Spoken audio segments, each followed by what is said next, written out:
Hey guys, welcome back to my channel. This is Kostov and you are watching United TNT. Finally, the day has come. Manchester United have beaten Tottenham Hotspur at Old Trafford after 8 matches going without a win. It was a dominant performance by United. Yes, it was overshadowed by the red card for Christian Romero, but I think before the red card as well, United were playing very smooth and silky football. Tottenham were all over the place. They could not handle United's fast and slick play.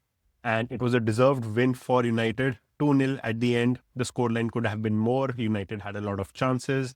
In this video, we will discuss how we performed in this match, what were the tactics that Michael Carrick used, how can we now go and win 5 in a row, 15 points from the available 15. We have already crossed the points tally of last season, which is a very good thing.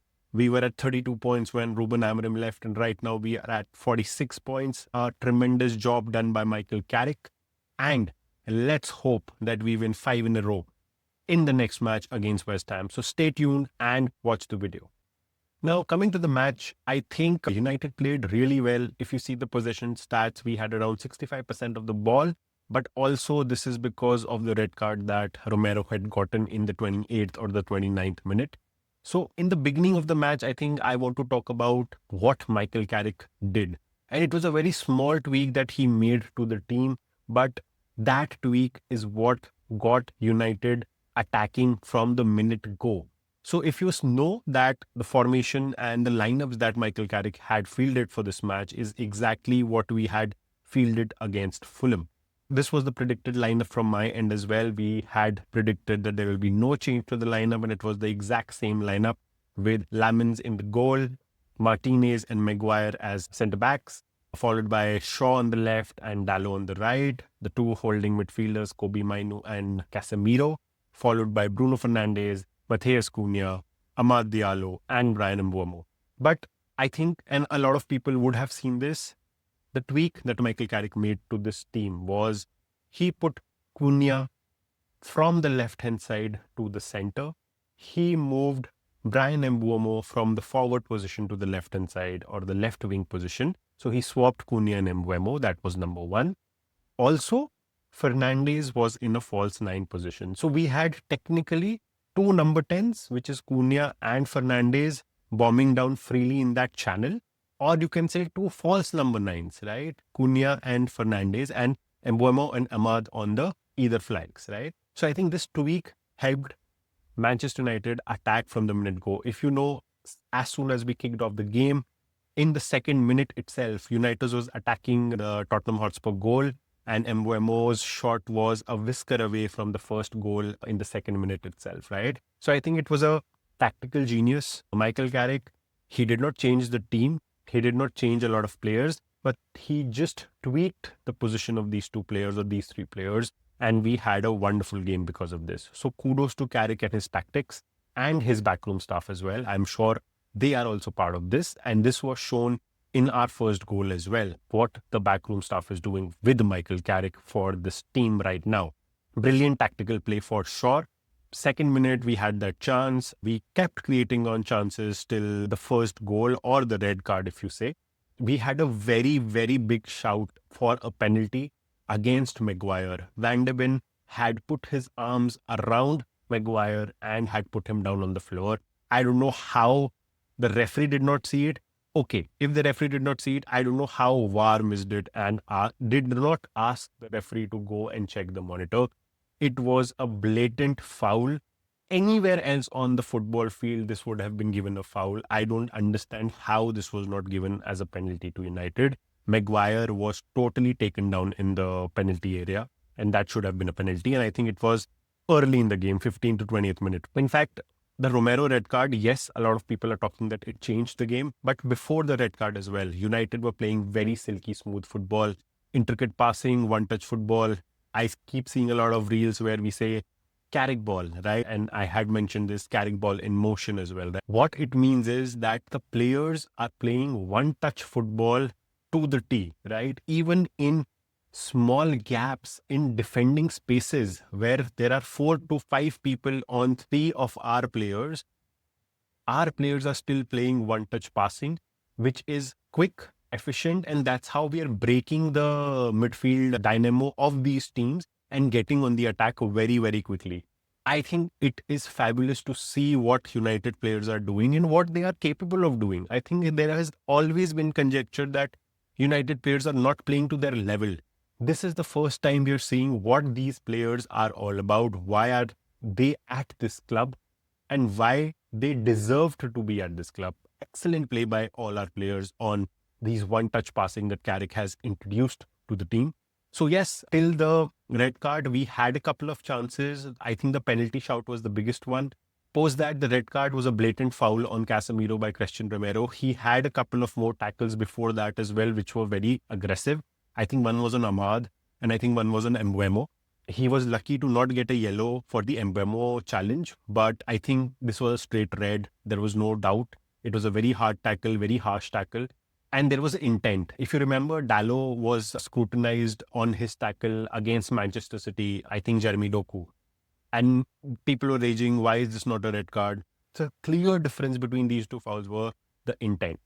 Dalot was going for the ball and he missed, and there was just a rub on the shin, right? There was no intent.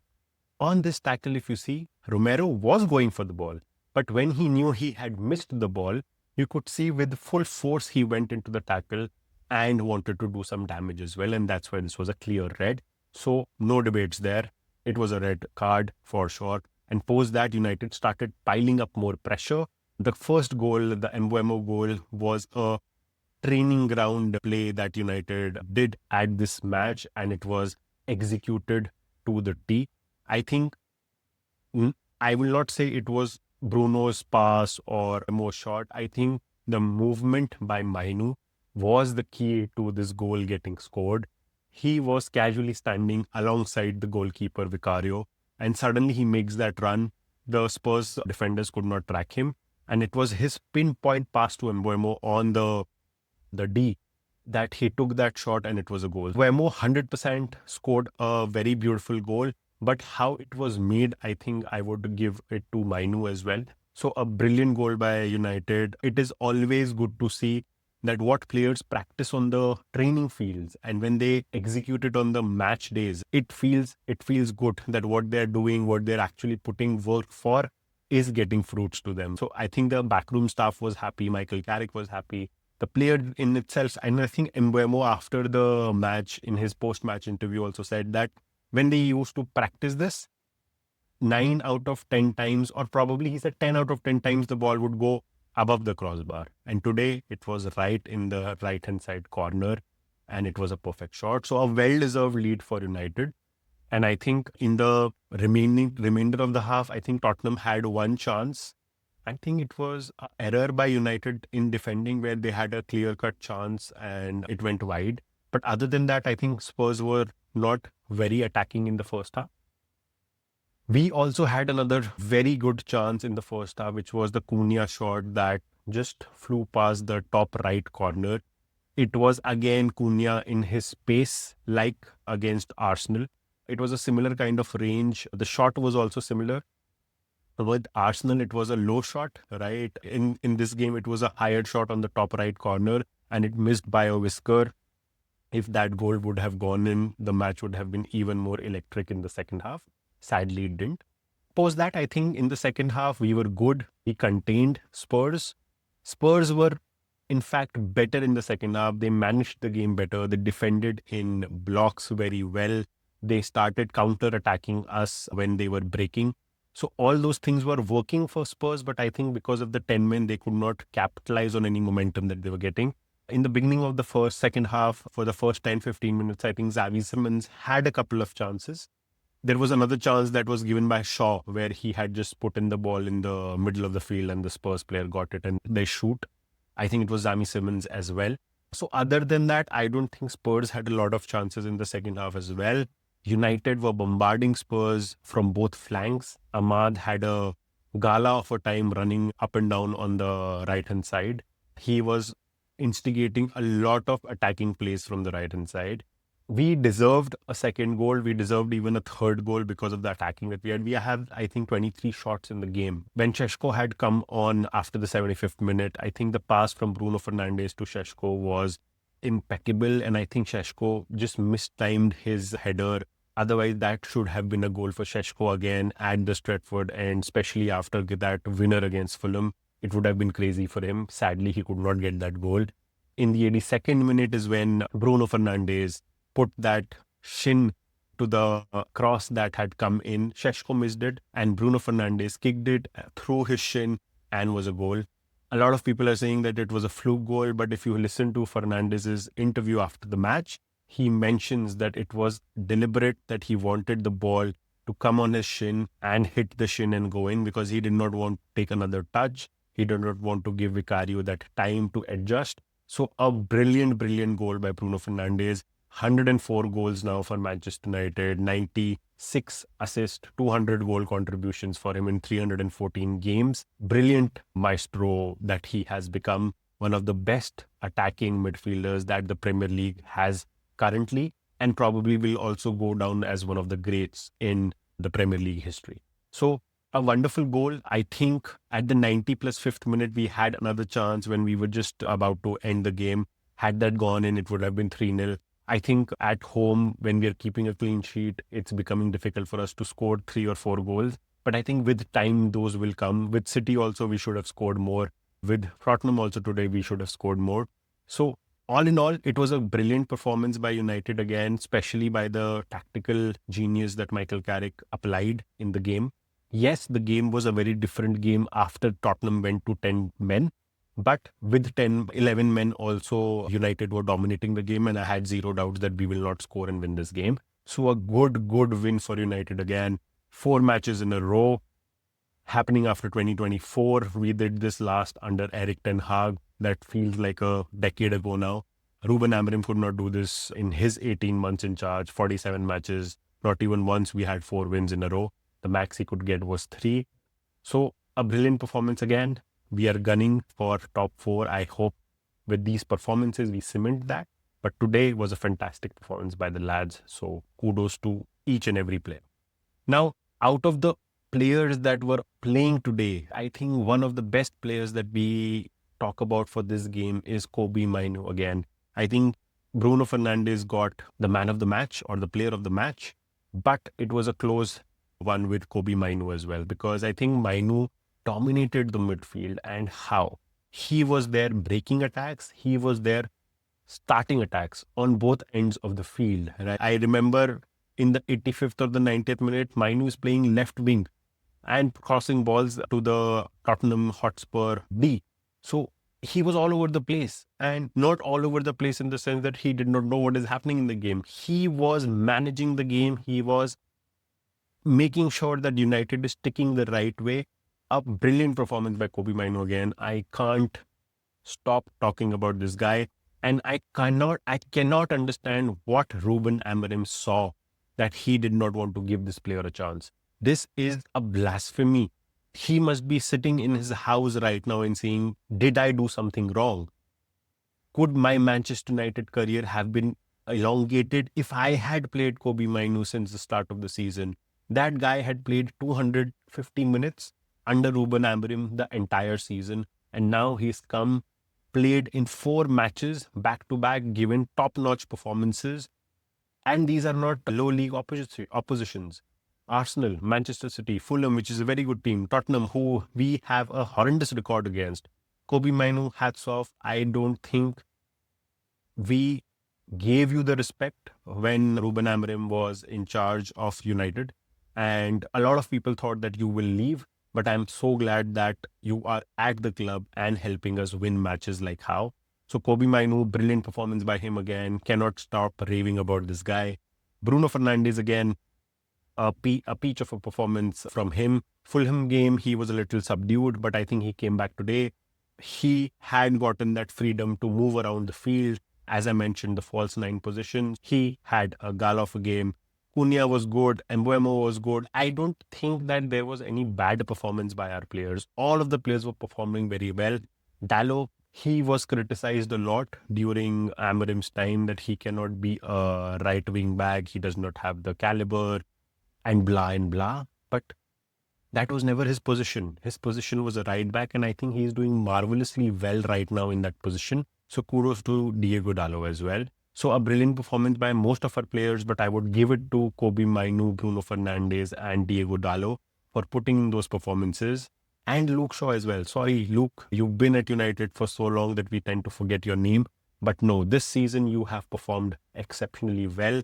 This match itself, you were bombing on the left-hand side, making sure that Spurs are not getting the attacks going. So kudos to Shaw as well. So these 3-4 players were shining more than what other players were doing for sure.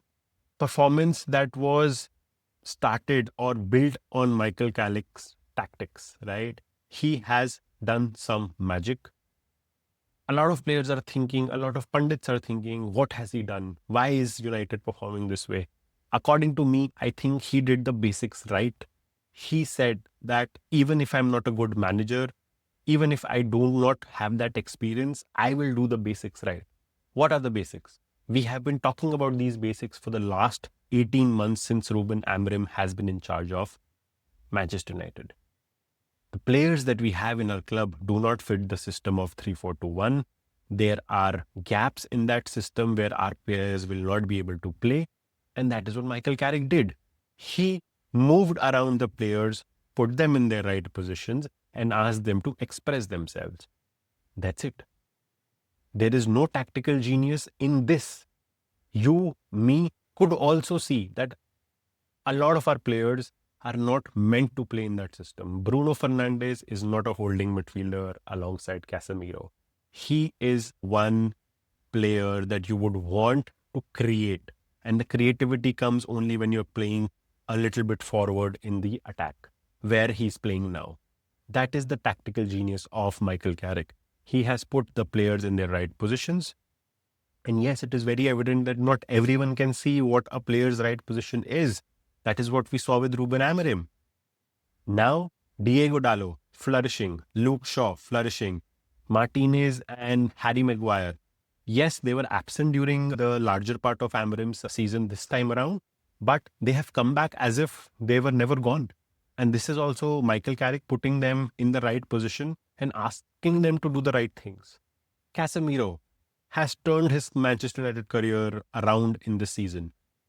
Kobe Mainoo, I just spoke about him. He has been reborn. He was about to leave Manchester United in the January transfer window.